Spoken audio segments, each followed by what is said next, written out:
देश को लूटा है, जिन्होंने देश की संपदा को चुराया है, उनके जहन में, उनके मस्तिष्क में हर जगह चोरी चलती है। उन्हें सब चोर नजर आते हैं, जबकि चोर तो उनके मन में है।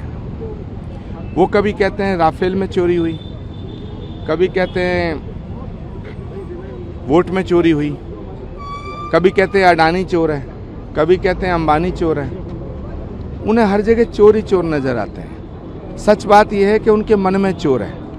इस देश की संपदा को जिस तरह लूटा गया है, उसकी याद आ रही है राहुल गांधी जी को। इलेक्शन कमीशन चोर, सुप्रीम कोर्ट चोर, संसद चोर, सब जगह चोर ही चोर नजर आते हैं। तो पहले वो अपना मन ठीक करें। दूसरा विषय ये है कि राहुल गांधी जी एक ऐसे व्यक्ति हैं जो इस देश में अराजकता लाना चाहते हैं। वो चाहते हैं कि जो नेपाल में हालात पैदा हुए, जो बांग्लादेश में हालात पैदा हुए, वो हालात भारत में पैदा हों। वो बिहार को भी अराजकता में झोंकना चाहते हैं, उत्तर प्रदेश को भी झोंकना चाहते हैं, वेस्ट बंगाल को भी झोंकना चाहते हैं, लेकिन वो भूल गए ये भारत है।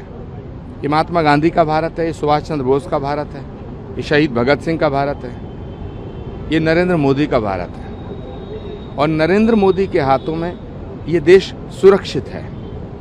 राहुल गांधी जी की नीयत में खोट है, राहुल गांधी जी की नीयत में चोरी है, राहुल गांधी जी की पूरी सोच उस चोरी और डकैती से घिरी है। एक कहानी पहले मैंने सुनी थी, अली बाबा और 40 चोर।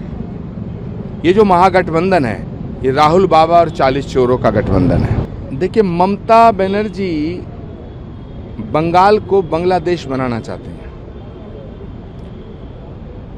उनका सूर्य अस्त होने के कगार पे है। जैसे सूर्य निकलता है, एक दौर था जब ममता बनर्जी का सूर्य उदय हो रहा था और वामपंथियों का सूर्य अस्त हो रहा था।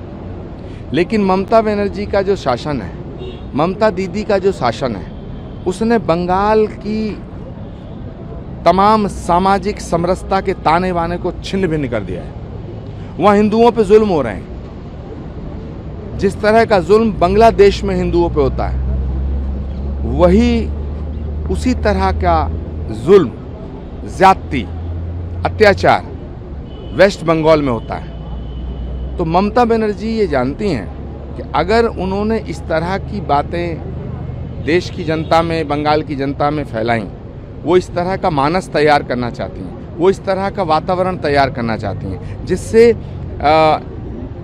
हिंदू और मुसलमान एकदम एक दूसरे के दुश्मन हो जाएं और वो मुसलमानों की लीडरशिप करें। जबकि भारत के मुसलमानों का इसमें कोई दोष नहीं है।